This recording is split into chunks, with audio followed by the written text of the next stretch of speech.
Hey, good morning, everyone. Welcome to Fuel for Success. This is episode number 6. We're excited. What an awesome day we have today, and man, I'm pumped about today's topic. This is actually our first time we've gotten to this topic. This completes our cycle through our 5 days, I think. So we're going to be talking about church growth this morning, which is a great topic, and I'm glad to see everybody on here. Everybody, thank you so much for taking the time to join us. I'm here with Matt Maddox in our virtual studio. So good morning, Matt. Morning. How you feeling over there in Minnesota, buddy? Good. It was warm enough to have frost on my car this morning, so it was -9. So warmed up a little bit. Wow. Well, we've had a huge cold front come through Florida, but it's supposed to be 77 on Friday. So get me to Friday, my friend. How's the family doing over there, buddy? Hey, we're good. My wife's still battling a little bit of illness, but she's getting better every day, and so we're thankful for that. I think everybody's getting a little cabin fever, want to get out of here. So it is going to warm up a little bit, but it's nationwide, so I'm not going to complain too much. Well, it's good to see everybody on here today, man. This has been fun to do this Fuel for Success. Don't forget, we're here every single day, Monday through Friday at 11 a.m. Eastern Standard Time. Also, Mike, I'm loving that everybody's chatting in the chat box, comments, questions. That's what it's all about. We're here for you. I want to do a giveaway today, Mike. I want to give away a copy of either my Bible study or prayer guide or any book of their choice. So whoever wins today, they can pick any book that they want, and we'll send it to them. Cool. Well, I'm going to go ahead So and we'll get going on that at some point. sure. Hey, we've got several questions. We get questions through email and Twitter and Facebook and text messages and all kinds of things. So we've got some questions to start out, but I want to encourage everyone too, as you're watching the show live. One of the great things about being live, being interactive, is you can ask questions, follow-up questions, or whatever. Put them in the chat box over here or down below. You can click on question, ask a question. It'll go into the queue. Love to hear from you. Love to hear what your questions are. I'm gonna actually go ahead and put that number up real quick, Matt, and then we'll get started on the giveaway. And we'll give away a book at something like about 20 after. So if you just text the word book to this number, I'm going to put this up here. Text the word book to that number, and we'll randomly select a winner, and then we'll get all the details, announce the winner at about 20 minutes after, thereabouts. Incidentally, you can get motivational text messages by also texting the word at start to that number. So we're using that to communicate with folks as well. Yep, at start, just like that, to that number, and Hey, you'll good to see our automatically friend be Daniel subscribed. on here from Brazil, man. Daniel's back with us. Good to see you, my friend. It's 80 degrees there. We should go. Oh, I'm ready. Hey, you know what? I've been feeling it's time to go to Brazil. No joke. I've got a Yeah. couple invitations. See, Mike, I'm just now starting to travel overseas again. And I'm going 2 a year starting in 2014. So maybe Brazil is high on my radar, my friend. But anyways, let's get to the questions. Good to see you, Daniel. Thank you guys so much for taking time to be with us today. Those that are watching live and those that are watching the archives, God bless every single one of you. So what do we have in store today, Mike? Hey, there was a tweet that went yesterday. I think you said something about it. It kind of drives you nuts to see churches wasting money, and I wanted to ask a follow-up question on that. What do you see as ways, because people want to use their budgets effectively, especially today, money's tight, and churches, have an outreach budget. What do you see as some ways that churches may be wasting money? Well, the reason I tweeted that, Mike, is because I commit about a block of 4 hours a day to help, train, encourage, minister, listen to, and just help pastors. So usually from the hours of like 10 to 2 every day, I've blocked that time to help pastors across the world. So I hear all kinds of stories, ideas, approaches, and I can't tell you how many times I want to go through the phone and just help these people. A lot from what I've experienced. What I meant by when I see churches waste money is churches that they have this big, huge, massive outreach or splash or crusade or big push. I've literally watched churches spend $10,000 sending every person in their city a colored postcard and only getting one guest. Now, what we do is we stand in the pulpit and we say, it's worth it all if one person comes. And yes, they're right, but I can think of a whole lot wiser way to invest that $10,000 and get more results. Because, see, the bottom line is this. If churches don't slow down and train, in my opinion, from all of my travels, all the years that I've worked with churches, the greatest need right now is for churches to invest in training. I see a lot of churches getting the cart in front of the horse. I see a lot of churches wanting to see a bunch of people come to church, or they'll keep reaching, but yeah, let's just deal with the reality. Okay, let's suppose it works. Let's suppose next Sunday you have 100 guests as a result of your efforts, right? So what are you going to do? So what next? A lot of our churches are not answering the question, so what? Or what next? So we have to answer that question, Mike. For example, so if 100 guests come Sunday, so what next? Like, are we just going to send them a letter? Because this is what most churches, in fact, most churches, when they tell me about their follow-up process, they're actually excited. They're pumped when they tell me. They're like, yes, we send them a letter first thing Monday morning. I've even had guys tell me they handwrite cards, which I think is a much nicer touch and a step above sending a letter. And they'll be like, we call them. And I asked a guy yesterday, I called him out on it. I said, so let me ask you this. When you call them, what do you say? What's the purpose of the call? And with enthusiasm, he said, well, man, we want to make sure to let them know, here's our number. If you need us, please feel free to call us. Friends, that is not going to produce results. We actually have got to slow down and make sure that we have a follow-up system in place that actually produces results.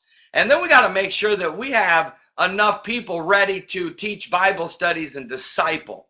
So in my opinion, churches could save a whole lot of money if they would be strategic with their cash and invest their cash in missions and serving the poor and less marketing. I know this is going to shock some people. If you're going to do marketing, use free marketing. I know a guy that just recently invested in 6 billboards. Billboards? Have you guys actually driven by people before? They're not looking at billboards, my friends. They're looking at their phones.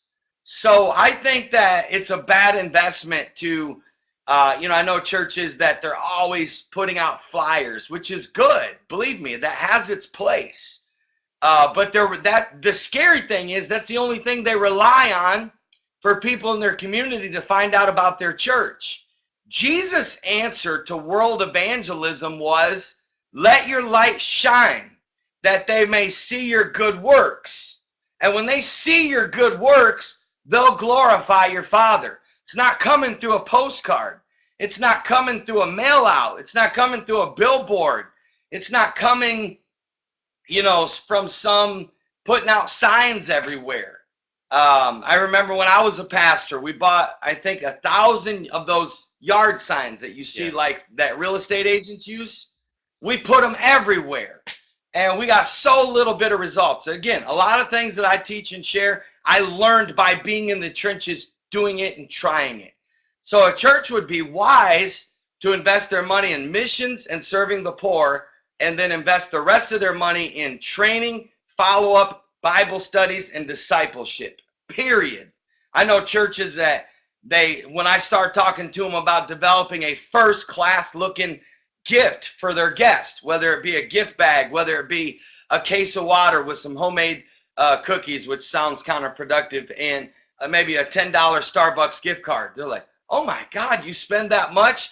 but yet they won't think anything about spending $5,000 on a block party. And I'm the dude that helped start block parties in this movement. I'm for block parties. They have their place. But I would never tell a church to do a block party unless they have the majority of their congregation trained and ready to teach Bible studies, and that they have a follow-up system in place to execute within 36 hours of that block party or of that big Easter Sunday push. All these guys, it goes back to that book that I read called Fake Work. It goes back to busy work. We do things that make us look good on Twitter. All of our peers are like, wow, it makes us feel good. Went and passed out 1,000 flyers today. But I'm all about training, Mike. I'm all about training. And as you know, I could go on and on about this subject. But that's what I meant by that tweet yesterday. When you're 4 hours a day with pastors and you see so much that you could save them from, it gets a little just intense sometimes. And that's why sometimes I'll just bust out a tweet and think, oh, I could save you so much money. I actually wish that before churches did massive outreaches, I say this humbly, but that they would consult with us first, because because I've done it. We've done it, Mike. I've done literally thousands of different things and over the last 18 years, and I've learned what works and what doesn't work. So that's my thoughts on that one question that I could continue to talk about. I totally agree. And actually, I was thinking as you were talking about billboards and not having an effective guest follow-up system. I'm an outdoorsman. I was thinking from a fishing standpoint, it's like the guy that's got a $26,000 Ranger boat, and he's got the best equipment and the best lures and fish finders, and he goes out and he hooks the biggest fish out there, but he doesn't have a landing net. He has no way to get it in the boat. Ooh. And so Ooh. versus the guy that's got the old aluminum John boat, and he's putting fish in the boat. So it's all about getting them in the boat. Hey, that might have been the best analogy I've heard in a long time, and I might be stealing that from you, my friend. You have to go fishing with me, and then you can steal it. You got to turn me into a rugged outdoorsman, man. I love being outdoors. I love to hike. I just have never really gotten into, hunting and fishing. I live right here in Tampa Bay. Maybe it's just that I just don't slow down to do it. Well, maybe it's just that my son gives me no break from baseball. That might be what it is. It could be. I'd turn you into a fisherman if you spent too much time with me in the woods. Hey, Julie's actually asking some follow-up questions about the sort of training and the systems that you were talking about. You want to touch on that just briefly? Good to see you, Julie. I appreciate you taking time to watch our show. You've been pretty faithful at that, and I appreciate it. What is she asking, Mike? I think you had mentioned training and systems. And she's asking about possibly the training that we have available. Well, it depends on, we offer 3 different types of training, okay? Number 1 is this system that we've developed called Grow This Church. It's 20 videos that encompasses everything from personal soul winning to guest follow-up to how to invite people to church and get results to home Bible studies to discipleship. So all of basically what I did was I thought if I could train every outreach director in America, this is what I would tell them. And I put it all on 20 videos. Of course, I wrote an outreach training manual that kind of coincides with that. Another system that I'm probably more excited than anything is the system that we recently launched called Train 12. And that is a system that can train 12 home Bible study teachers in 6 weeks, but then also provide accountability through text. See, one of the reasons we don't get more results is because most people are not self-motivated and they do need accountability. That goes that same way with fitness. It goes that way with our finances. It goes that way in church activity or sales or whatever. Most people do need to be held accountable. It just helps knowing you have to answer to somebody. So, and then the third system is we have a guest follow-up system. And all of these can be found at the 3 different websites. Michael put them up on the screen, growthischurch.com, train12.com, and guestfollowup.com. So we do these episodes every Thursday, so think about it. There'll be 52 episodes about church growth. So we're going to be giving a lot of content, and I'm all about that. But at the same time, in fact, Mike and I just made a very radical decision that we are no longer going to be charging for the Soul Winners Training Center. The Soul Winners Training Center, to me, is probably one of the most powerful tools for the body of Christ. Has over 130 resources of teaching about soul winning from myself on video and audio. And we just made a decision, you know what? We believe in, the value of what we do, and we also believe in the principle of giving. And not every church can afford the training that we offer. And so we want to give something available for any church, whether they're overseas, whether they're in a village in America, or anybody, maybe your church wouldn't invest in any training, and maybe you as an individual want more. So we're going to give this to you at the soulwinnerstrainingcenter.com. We're about to release it for the entire world. 7 billion people can have it, have access to all of that training. There's literally every subject that you could imagine on that website, soulwinnerstrainingcenter.com. So we're excited about that. We're very excited about that. Absolutely. I'm actually very excited about that. I am as well. And actually, you want to give me a few hours later today. We'll get everything on soulwinnerstrainingcenter.com flipped over so that that you can sign up for free. Right now, it's still got a fee on it, but later today, you'll just keep checking back and you'll be able to get on there for free. So a couple of additional questions. More than welcome. What are you asking, Mike? I was going to jump to a question here from David Sandy. He's actually asking about a recovery program for addiction, and I'd actually Googled it here. I hadn't heard of it. It's called Celebrate Recovery. Have you used that at all, Matt, or do you have a? Yes, I'm a fan. I'm a fan. I'm a fan. If I pastor the church again, which I will soon one day, I would definitely use Celebrate Recovery. Cool. Because of the principle of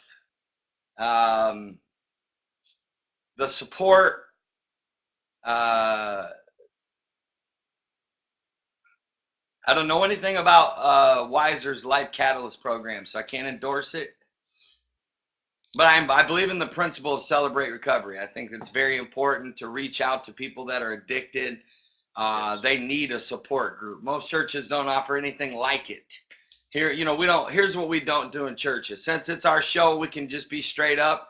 We don't help people that have been through divorce. We have nothing in our churches for divorce recovery. Nothing. We have very little in our churches, if any, for true grief recovery. Most of our churches just kind of pat people on the shoulder. Hey, we're praying for you, but we have no earthly idea what someone is going through that lost a spouse or a child that is truly grieving.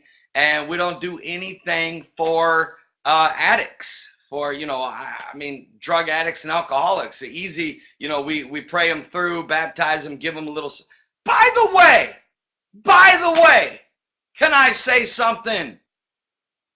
Why don't we frame the certificates that we give to the people we baptize? That is the tackiest, forgive me if you do, but I watch these churches and I'm like, are they just really handing them a piece of paper and not even going the extra mile and framing it? Really? This is your baby. This is your new baby that you just baptized, and you're just going to hand them a piece of paper without putting it in a nice frame? Yeah, 7 is amazing. Mickey Mangan's 7, if you can get a hold of anything that they put out about that, or get a hold of the church and get some information. Again, it's the same principle as Celebrate Recovery. But I just kind of went off on that, Mike. I'm aggravated that we don't frame our baptism certificates. I'm aggravated by that. I feel like, are you kidding? You spend more in your choir robes than you do putting frames on your baby's baptism certificate. I agree. I actually hadn't even thought of that. And so I'm going to implement that straight away. So you're getting frames this week. I'm getting frames. I'm convicted. And I'm also actually excited about all this information that's coming in about these Take them programs and out to stuff. eat. We Yeah. should take them out to eat after church that Sunday. Hey, Listen, how are we going to have somebody stand before the church, hand them a baptism certificate that's not framed, and nobody be designated to take them out for a nice steak on the Sunday of their baptism where we're celebrating it? You know, we should take every person that's gotten baptized. What we used to do is we would give them a gift basket with a Bible with their name engraved on it. Again, spending more money in discipleship. We would give them a Bible with their name engraved on it, a framed certificate, a gift bag, and take them out to dinner, my friends. And that's why our church exploded from at the time when we did nothing but evangelism. We weren't really growing. It's the 80-20. We went to 20% evangelism, 80% discipleship, and we exploded. that's awesome. Hey, great ideas. Birthday Birthday party parties for what's that? Yeah, I was just going to say the same thing. Birthday party after church. I'm a convicted. I need more execution out of me. That's all there is to it. Yeah, I need more execution out of you, Mike. We're playing too average when it comes to our new converts. We're playing way too average. How, Case in point, I've been brought in to evaluate churches' systems for their new convert class. There's no personal touch. Standing in the baptism room with a person that just got baptized and handing them a brochure telling them we have a new members class on Sunday morning. There's nothing personal about that whatsoever. That needs to be completely changed, especially in our big churches. It just kind of it shows that we're leaving way too much to chance. I'm all about the personal touch. I'm all about I'm going to go to class with you, Mike. We're meeting for Starbucks before church. I'm going to class with you. I think every single new member should be in the new members class with the person that brought them to church or won them to God. It's good. Hey, I'm going to real quick draw the winner for the book since we're about 22 minutes in. And I have a winner, and I'm going to send a text message to him right now. So if you could just let us know in the chat box who you are as a winner, and then I'll get your details offline. So we'll find out in a second. Who won? I'm interested.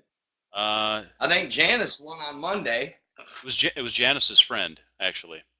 That just won today? Or yesterday? The other day when we gave away the juicing book on Monday. Hey, so here's Janice actually has a follow-up. We did a retake of Monday's show, so if you didn't get to see it, go back and watch episode 4. We did a retake. Right. Just go to fuelforsuccess.tv and you can see that episode. I was going to say Janice has a follow-up question that has a lot to do with what you just said, so I want to jump to that one real quick. And she's asking if you're working personally with someone, training them, giving them Bible studies, getting them plugged in, how disciplined should they be before you put them under someone else and move on? A lot of that just depends on their progress, and it depends on who you're connecting them with. If you're connecting them with someone that understands how to connect and how to keep that relationship going, cool. If the progress is there. So you got to evaluate. I would never, for example, you ready? My son. I'm extremely careful about who watches my son. Rarely, I'd say out of last year, I don't think I maybe took him to a babysitter's maybe once. I understand there's times where people have to do that, but when I do, I'm extremely careful about who I put my son's care into. And we ought to be the same way. Think of the Good Samaritan. He took the Good Samaritan to the inn, and he said the words, "Take care of him." And I wonder how many inns he may have passed by until he found one that he could really, truly trust with this broken man that had no value. So it just depends. Looks like our friend from Canada. Is that Marie from Canada? I believe that's Canada. Yes. God bless the Canadians. I'm coming to New Brunswick actually in February, so I'm sure I'll see you there, Marie. I'm Um, trying to get them to let me come in like March or April because February still has possibility of snow, which I've seen enough snow to last me about 5 years. So we're good. We're good. Mike, I think maybe we can nail one more question, my sure. friend. Speaking of, Seems like today's show went by fast. it always goes fast. No snow for Arnold, but he's got a question. Speaking of Canadians, hey, I'll get Marie's My details boy Arnie. later. But Arnold is asking, how would You you know, Arnold suggest? drove us around, Mike. Yeah, Arnold drove us around. I talked about this yesterday, but he drove us around. He was fun. He was cool. We had some fun laughs, and Arnie did. I think I don't know. Did we stop and get what was that? Them fries you ate that were poutine, ungodly. What were they? poutine, I think Get it's to the called. question. Cheese and gravy. Oh, it's good stuff. Hey, so he's asking, how would you suggest one motivate the rest of their church to do more than church? That's a great question. That is the question of the ages that I think even God is still asking. You know, it's unfortunate that anybody that has the Holy Ghost in our churches does not have more of a passion for people. In fact, Mike and I can go on this for a long time because we have a culture problem in our churches in that the most of our people in our churches, their hearts are freezing cold. They're full of apathy. They just don't care. For example, I have a stack, I'm talking a stack of emails from people that have started bus ministries and homeless ministries and couldn't get help. So a lot of that has to do with the spirit of our day, Arnie, where you're going to have to work around those people because unfortunately, not even Jesus could light a fire under some people. But having said that, there are some techniques to try to get people more motivated, my friend. One is that you, as a person that's leading outreach or ministry, you have to be a very positive person and you have to be a servant. Because when you serve others and you stay humble and you're kind and you're gracious and you're positive, people will follow you even if they don't like you. There's a lot of people that don't like me. Um, I know it's shocking, right? But but if you stay positive and you stay humble and you continue to serve, then the Bible says when a man's ways please the Lord, he makes even his enemies to be at peace with him. So, my friend, what I would say is keep serving, keep being positive, and then I would go one-on-one with people. I really would. I honestly believe announcements are not the way to do it. The way to do is go one-on-one. Like I would sit down with you and I'd say, Arnie, let me ask you a question, man. What is your passion? You know, maybe you might discover their passion is backsliders. Maybe you might discover it's kids with cancer. Maybe it's homeless. Maybe it's follow-up. Maybe they're frustrated. I've met a lot of people that are like, I'm not going to get involved because all we do is pray 100 people through and we don't keep any of them. But what they're really saying is they're frustrated because the church isn't retaining. So then I can see a desire within them to want to be involved in that process. And I'll say, well, let me ask you this. What do you believe you can personally do to change this? So what I would do, Arnie, is go one-on-one with people, find out their passion, and I would encourage them to go with you. Say, hey, listen, and it's all about negotiating, right? So this is what I would do. Let's say you hated outreach, Arnie. I would say, okay, Arnie, I respect your view. I respect your opinion, okay? Obviously, I don't agree with it, but I respect it, my friend. I'm going to ask you a favor. Is there anything that would keep you from going with me on my Bible study or to the homeless shelter or on outreach 4 times? Just go with me 4 times. Mark it down. You go 4 times. If you don't like it after that, I'll leave you alone, right? You might find that the people that are not motivated because they don't know how fun it can be. Another reason why we don't have more motivated people in our churches is because of a fear of failure and a frustration with no results. And because they were once motivated, didn't see results, the momentum died, they lost faith. Arnie, we're going to dive back into this question next Thursday because this requires at least a good 10, 15-minute answer at least. Because I really want to help people because a lot of you are good people and a lot of you are in churches where you're alone and it seems hard to get other people involved. I'm going to give you as many strategies as I can, but then you also got to accept the fact that there just ain't no hope for some people. Anyways, you guys are awesome. I love you. We'll be back tomorrow. Tomorrow is Thursday, right? Yeah, so we're on business and entrepreneurship tomorrow. It'll be a lot of fun, a lot of Q&A. God bless you. We'll see you tomorrow at 11 a.m. Hit up fuelforsuccess.com. Blast it out on your Twitter and your Facebook. And I'll see you tomorrow at 11 a.m. God bless, Mike. See ya.